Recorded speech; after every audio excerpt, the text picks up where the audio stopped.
Assalamualaikum warahmatullahi wabarakatuh.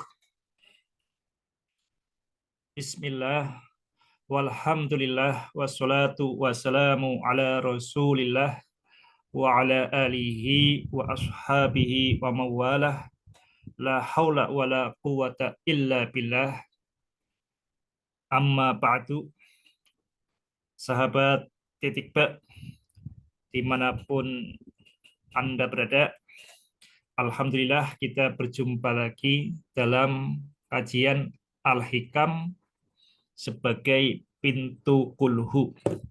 Jadi kita memahami, mempelajari Al-Hikam dalam rangka memahami pesan Allah Subhanahu wa taala dalam surat Al-Ikhlas. Bismillahirrahmanirrahim.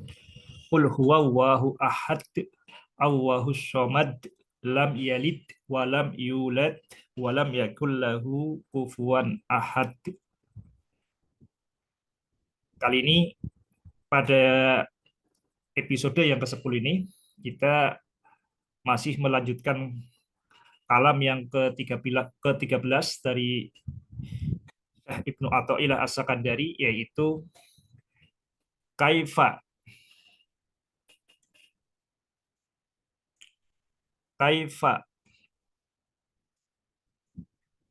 yusyriku qalbun suwarul aqwani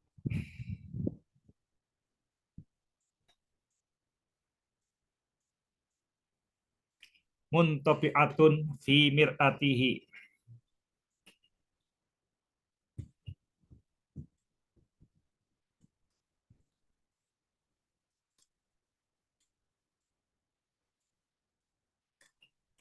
Kaifa yusriku qalbun suwarul aqwani muntabi'atun fi mir'atihi. Bagaimana bersinar kolbu, bagaimana bersinar hati, sementara suwarul aqwani muntabi'atun fi mir'atihi, sementara gambaran alam semesta, gambaran alam sehari-hari, muntabi'atun melekat menjadi tabiat fi mir'atihi, di dalam hatinya.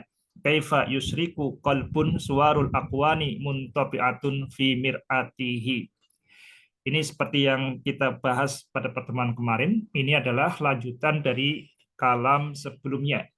Ma nafa'al qalba syai'un mithlu uzlatin yadhulu biha maidana fikrah. Dan tidaklah bermanfaat bagi kolbu, bagi hati, selain masuk ke dalam uzlah, mengasingkan diri, yang dengannya kita memasuki ruang pemikiran. Jadi setelah kita uzlah,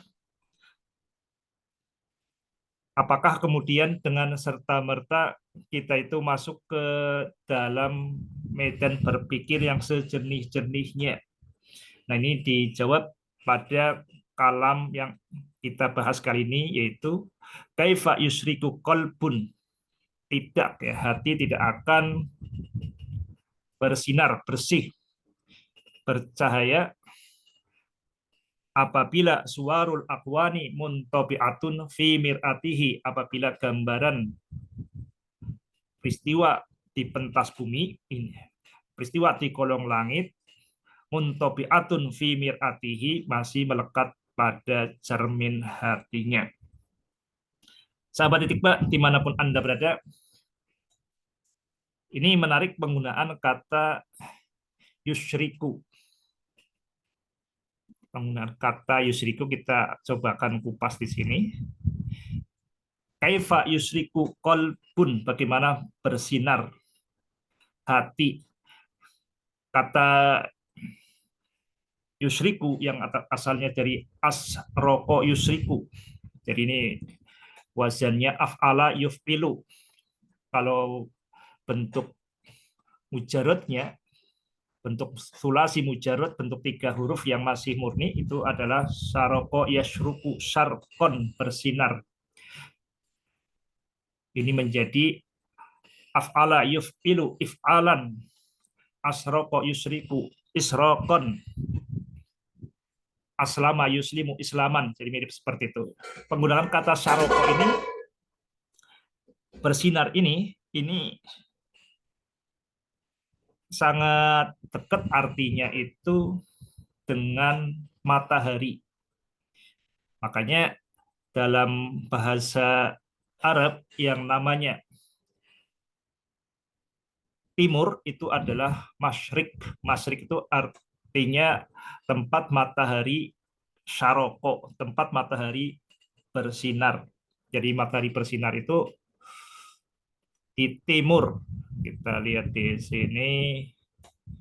Jadi kalau mata angin seperti ini, arah mata angin ini utara, selatan, timur, barat. Jadi kita lihat di sini di timur, ini matahari bersinar, mulai bersinar ya.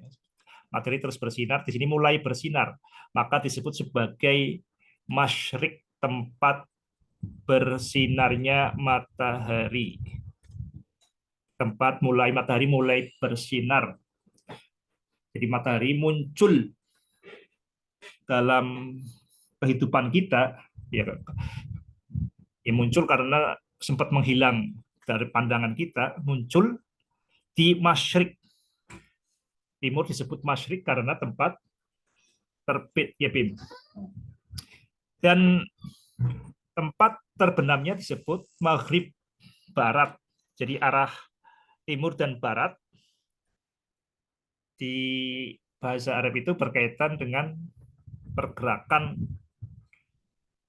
matahari dalam pandangan kita, ya, namanya pergerakan semu matahari.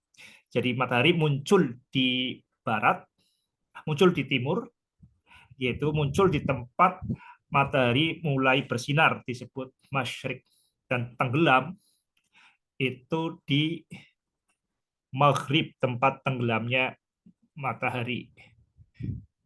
Jadi ini kata Atia ini matahari kemana anak saya? Kalau malam, matahari malam itu tenggelamnya di laut. Ya kalau kita lihat, kita percaya dengan yang kita lihat itu, misalkan di laut kita melihat matahari itu sunset, tenggelam di laut. Ya, kalau kita lihatnya di laut itu. Jadi yushriku ini sangat berkaitan dengan matahari.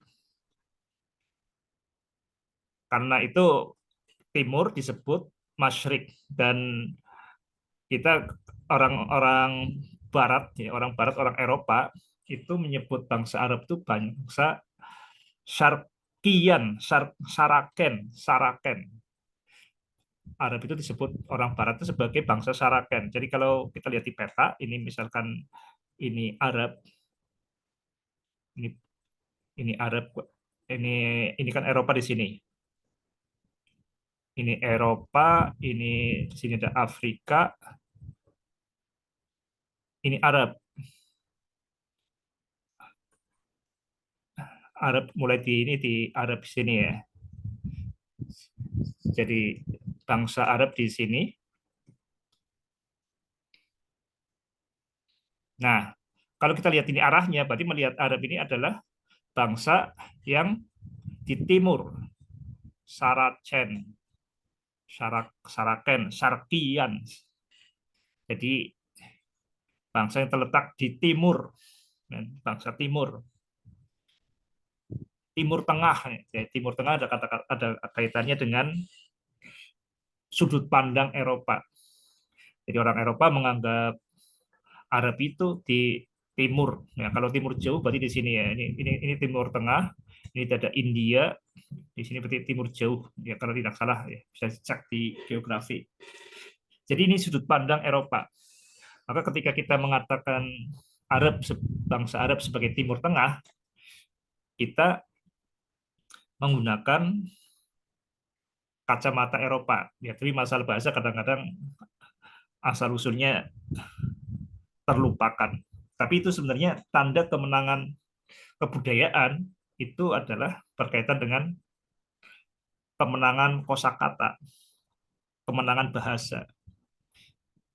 Jadi kalau kita kemudian mengenal aljabar, algoritma, itu tanda sebenarnya kemenangan atau pengaruh dari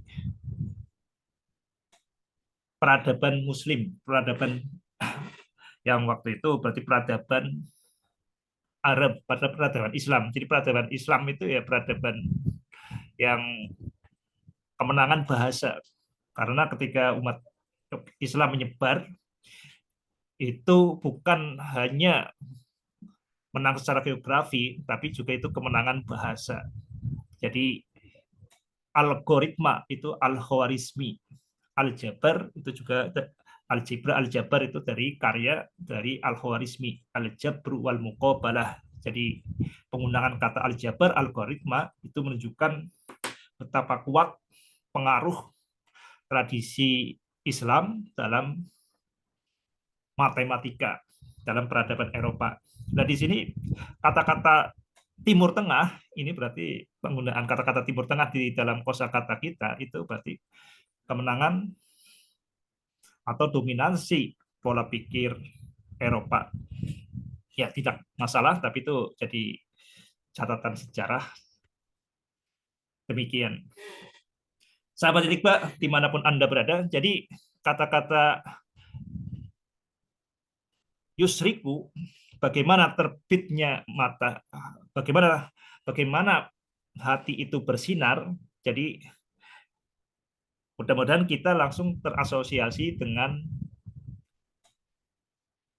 pikiran kita, langsung terhubung dengan matahari. Jadi bersinarnya seperti bersinar matahari. Ini di Al-Quran yang berkaitan dengan kalam yang kita bahas kali ini, kaifa yusyriku qalbun suwarul akwani muntabi'atun fi mir'atihi. Ini sangat menarik kalau kita menghubungkannya dengan kisah Sayyidah Maryam, ibunda Nabi Isa. Wadhkur fil kitabi Maryam, maka ingatlah, maka ungkaplah babak cerita Sayyidah Maryam. Wadhkur fil kitabi Maryam iding tabadat min ahliha makanan sarqiyya. Maka ingatlah ungkaplah kisah Sayyidah Maryam iding tabadat min ahliha, tatkala Sayyidah Maryam mengasingkan diri, Sayyidah Maryam uslah min ahliha dari keluarganya, maka nang syarqiyya di suatu tempat di timur. Jadi Sayyidah Maryam itu bergerak ke timur untuk mengasingkan diri. Ini satu peristiwa yang sangat sepele kelihatannya, seorang yang perawan ya, seorang perempuan bernama Sayyidah Maryam yang belum menikah bergerak ke arah timur mengasingkan diri. Nah, ini apa pentingnya ditulis di Al-Qur'an? Ya, ini kisah ini yang mempengaruhi pola pikir miliaran umat manusia hingga sekarang. Ini adalah awal cerita kelahiran Yesus, atau dalam Islam awal cerita kelahiran Isa Al-Masih. Wadkur fil kitabi Maryam iding tabadat min ahliha makanan syarqiyya. Ingatlah babak cerita Maryam ketika bergerak ke arah timur, menjauhi dari saudaranya, mengasingkan diri dari keluarganya, maka nang syarqiyya. Jadi ini kisah Siti Maryam ini mudah-mudahan masuk ke benak Anda, ke benak kita semua ketika membahas dua kalam dari Syekh Ibnu Athaillah. selain kalam yang ini, kalam yang sebelumnya. Ini saya ulang-ulang supaya sahabat juga bisa lebih terekam. Mana fa'al qalba mislu uzlatin yadkhulu biha maidana fikrah. Tidak ada yang lebih bermanfaat dari bagi hati daripada uzlah, menutup panca indera kita, telinga kita dari gosip, telinga kita dari informasi baik yang masuk melalui YouTube, melalui televisi, atau melalui bisik-bisik tetangga, maupun juga yang masuk melalui mata kita. Itu namanya uzlah. Mana fa'al qalba mislu uzlatin yadkhulu biha maidana fikrah. Dan dengan itu kemudian kita menikmati ruang berpikir. Setelah itu kemudian kaifa yusriku qalbun suwarul aqwani muntabi'atun fi mir'atihi. Bagaimana bersinar hati sementara gambaran atau bayangan alam semesta muntabi'atun melekat fi mir'atihi di dalam cermin hatinya. Jadi dua kalam ini sungguh pas ya, cocok untuk menceritakan apa yang dilakukan oleh Sayyidah Maryam. Wadkur fil kitabi Maryam iding tabadat min ahliha makanan syarqiyya. Sahabat titik Pak, dimanapun Anda berada, jadi Sayyidah Maryam ini bingung ya, karena ya dia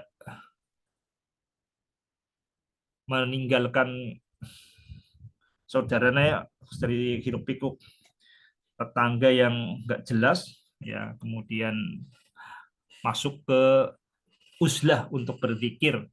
Tapi kemudian di tempat zikir itu didatangi oleh malaikat, dan ini yang kemudian Sayyidah Maryam kemudian lahir Nabi Isa alaihissalam.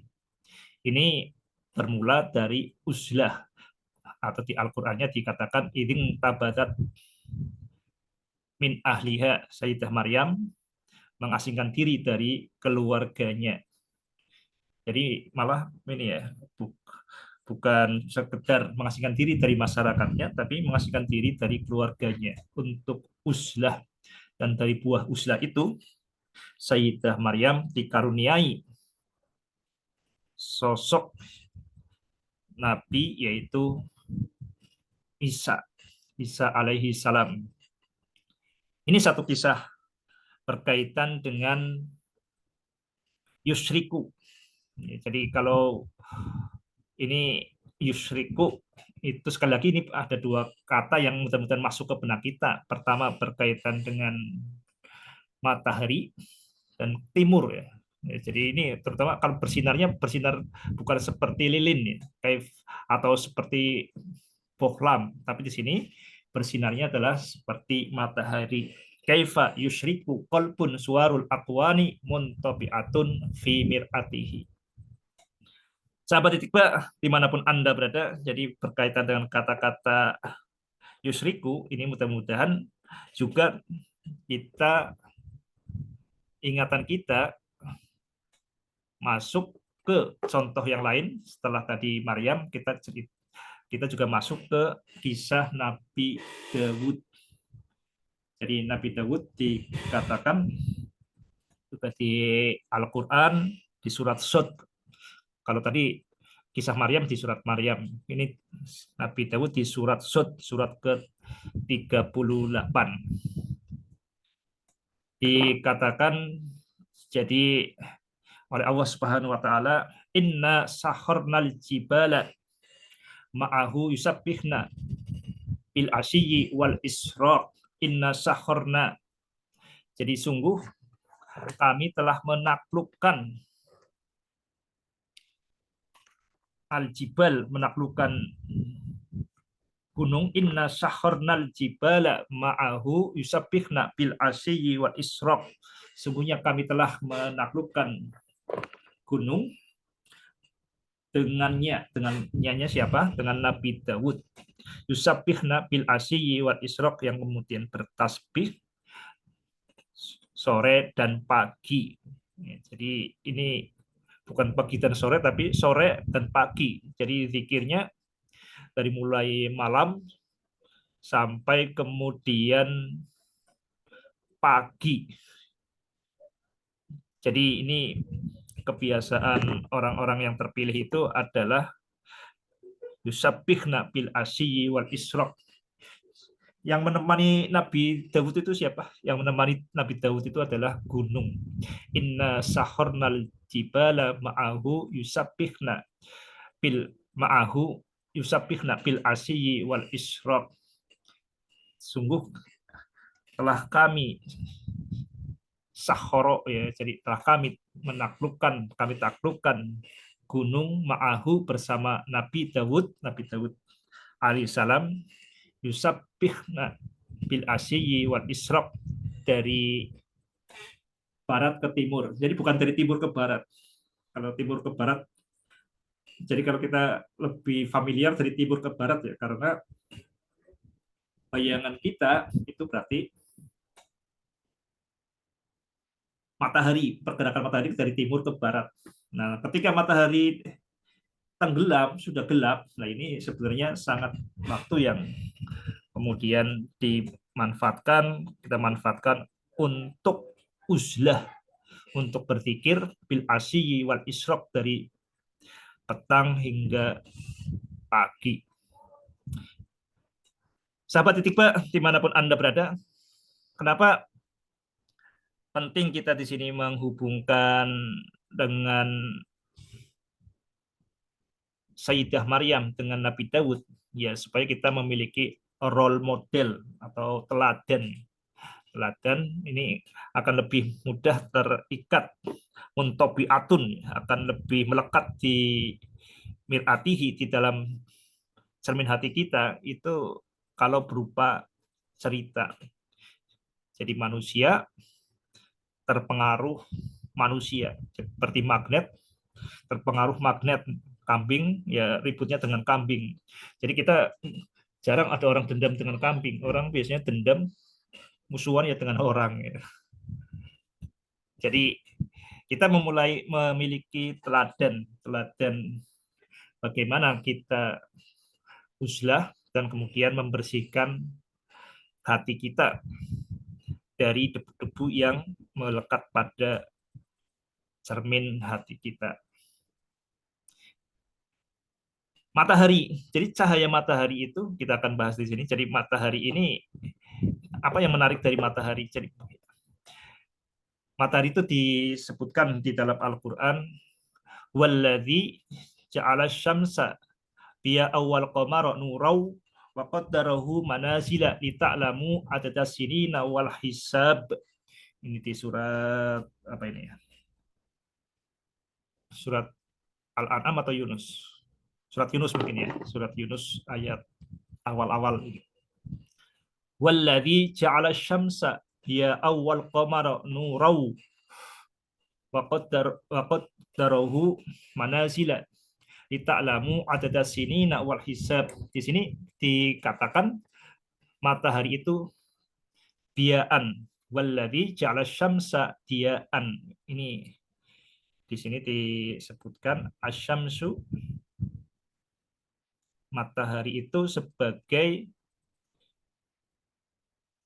diaun, ya, jadi sebagai pelita. Kita bisa jelas makna ini kalau kita bandingkan kemudian wal qamaro nuron, dan yang namanya bulan sebagai nuron, dengan cahaya. Ini bedanya apa? Walladzi ja'ala syamsa dia awal qamara nurau wa qaddarahu manazila lita'lamu adada sinina wal hisab ma khalaqallahu dzalika illa bil haqq yufasilul ayati liqaumi ya'lamun. Ini bedanya apa? Matahari sebagai diaun, sebagai pelita. Nah, Jadi ini maknanya jelas kalau kita belajar fisika, kita belajar astronomi, yaitu seperti pelita, ceplik, ya. Seperti ceplik, beda dengan bohlam ya. Jadi kalau ceplik kita akan bedakan dengan bohlam ya. Kalau bohlam itu misalkan bohlam ya, lampu yang di kamar saya, ini sumber energinya dari mana? Ini kan sumber energinya dari pembangkit listrik, generator listrik yang entah di mana. Kita nggak tahu ya. Jadi generatornya di mana. Tapi bukan di bohlam ini. Sumbernya bohlam ini hanya mengungkapkan, menyalur, dia menerima sumber dari energi yang dibangkitkan pembangkit listrik entah di mana. Nah, matahari itu seperti ceplik, ceplik ini. Nah, lampu minyak ya. Ini bukan ceplik ya, ya lampu minyak yang cukup terang lah. Kalau ceplik kesannya kecil ya. Jadi kalau lampu minyak ini bisa, ini kalau anak sekarang nggak tahu ini lampu minyak. Nah, lampu minyak seperti ini sumber sumber sinarnya, sumber panasnya juga ini berasal dari dirinya sendiri di sini. Jadi ini minyaknya naik ke atas karena kapilaritas, jadi kemudian sumbunya ini, kemudian ada apinya ini. Jadi sumber energinya dari dalam dirinya sendiri. Berbeda dengan bulan. Bulan itu adalah memantulkan cahaya dari matahari. Jadi matahari bersinar, kita lihat di sini ya, matahari bersinar. Ini matahari, asyamsu sebagai diaun, ini matahari. Kemudian di sini bulan. Ini bulan. Nah, pantulan bulan ini kemudian dilihat oleh manusia di bumi. Di bumi ini kita melihat bulan. Ini hanya mantulin cahaya matahari. Bulan tuh nggak punya cahaya sendiri. Jadi kalau sahabat melihat teman Anda ya, itu berarti teman Anda itu seperti bulan, memantulkan cahaya matahari. Jadi teman Anda itu bercahaya. Ini sikap yang perlu Anda tanamkan sebagai teman Anda itu memantulkan cahaya matahari. Makanya bisa kelihatan ya. Ya kalau di luar memantulkan cahaya matahari. Kalau di ruangan berarti memantulkan cahaya bohlam, cahaya lampu neon. Tapi bedanya di sini, yang namanya matahari itu memiliki sumber energi sendiri, sumber energi cahaya sendiri. Beda dengan bulan. Walladzi ja'ala syamsa dia awal qamara nurau wa qaddarahu manazila li ta'lamu adadas sinina wal hisab.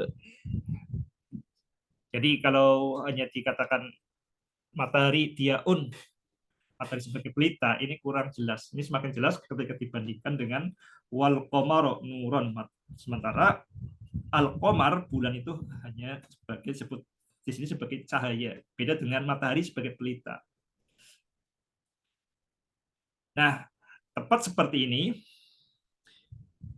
kalam dari Syekh Ibnu Athaillah As-Sakandari ini adalah supaya kita itu bersinar, bersinar seperti sinarnya matahari, bukan sinarnya bulan.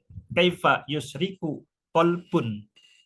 Bagaimana hati bersinar, bersinar seperti sinar matahari. Sahabat titik Mbak, dimanapun Anda berada. Jadi apa sumber energi matahari? Sumber cahaya matahari. Jadi matahari itu sumbernya dari dalam dirinya sendiri. Ini matahari bisa bersinar. Ya, ini yang namanya cahaya itu sebenarnya ini kan adalah listrik, getaran listrik dan magnet. Makanya namanya gelombang elektromagnetik. Jadi gelombang elektromagnetik yang dapat dideteksi oleh mata kita itu disebut cahaya. Ini gelombang elektromagnetik. Ya sebenarnya bukan hanya cahaya saja ya yang masuk ke kita, kan banyak ada gelombang yang lain ya, yang misalnya ultraviolet dan infrared tidak terdeteksi oleh mata kita. Yang jadi cahaya itu adalah gelombang elektromagnetik yang terdeteksi oleh mata kita. Nah, ini sumbernya dari mana? Bisa bersinar terus-menerus. Ini jangan sampai kemudian ini ya, generasi kita itu kehilangan kepekaan. Jadi setiap hari melihat bohlam bersinar, kemudian matahari bersinar, kemudian tidak timbul pertanyaan. Itu matahari terus bersinar dari mana? Jadi kalau kemudian tidak ada pertanyaan seperti itu, ya itu berarti kepekaan hati kita itu dipertanyakan. Jadi ada kerusakan dalam kepekaan hati kita. Jadi kalau kalau mata kita itu peka dengan tadi gelombang elektromagnetik dengan panjang gelombang sekian ratus nanometer, nah, itu kepekaannya. Nah, kepekaan itu dengan melihat. Nah, pikiran kita, kesadaran kita ya tadi menandakan masih peka itu kalau masih memunculkan pertanyaan-pertanyaan yang orisinil yang berasal dari dalam dan murni. Jadi bukan untuk ngeyel, tapi karena keingintahuan. Jadi sumber matahari itu sumber energinya dari mana? Jadi matahari ini sebenarnya adalah reaktor nuklir ya. Jadi ini di dalam matahari ini ada namanya reaksi nuklir. Ini bagi sahabat yang nggak tahu reaksi nuklir. Jadi kalau reaksi reaksi kulit Anda kemudian yang tadinya putih menjadi hitam ya, karena sinar matahari, sinar ultraviolet matahari itu reaksinya reaksi kimia. Kalau reaksi kimia itu reaksi yang terjadi pada kulit atom, hanya di kulitnya saja. Nah, kalau reaksi nuklir itu reaksi yang terjadi di nukleus, di inti atom. Dan ini jauh lebih dahsyat ya, karena terjadinya di inti, reaksi inti. Nah, reaksi inti itu, reaksi nuklir, itu ada dua jenis reaksi inti, reaksi nuklir. Reaksi inti yang dikenal dengan bom atom, yaitu yang contoh yang dramatis, itu berarti reaksi inti atau reaksi nuklir yang inti atom dibelah. Makanya disebut sebagai reaksi fisi, pembelahan inti atom. Nah, atom apa yang dibelah, yang bisa dibelah, itu atom yang sebenarnya dia juga sudah tidak stabil. Dan ini atom dengan inti yang besar. Kemudian ditembak dengan neutron, pecah. Nah, ketika itu menghasilkan energi yang luar biasa. Beda dengan reaksi fisik, ya ini uranium, plutonium, ya di atom-atom yang intinya besar, berat, yang tidak stabil. Kalau reaksi inti ini reaksi oleh atom-atom yang kecil, yang, yang disebut sebagai reaksi fusi ya. Jadi yang di matahari ini adalah reaksi fusi. Reaksi fusi itu apa? Reaksi penggabungan dua atom yang ringan. Jadi hidrogen, ini nomor atomnya 1, bergabung dengan hidrogen, atom hidrogen lain, memunculkan atom dengan nomor atom 2, helium. Jadi atomnya berubah menjadi atom yang lain. Ini reaksi fusi, dan ini menghasilkan juga energi yang luar biasa sesuai dengan persamaan yang sangat dikenal, persamaan Einstein. E sama dengan mc kuadrat. Jadi matahari ini peristiwa nuklir ya, peristiwa reaksi nuklir.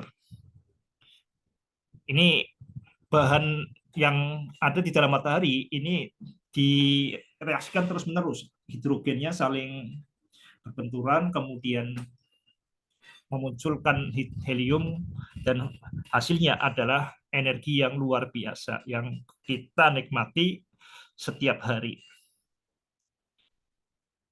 Nah, jadi sumbernya cahaya matahari ini adalah dari dalam, bukan dari luar.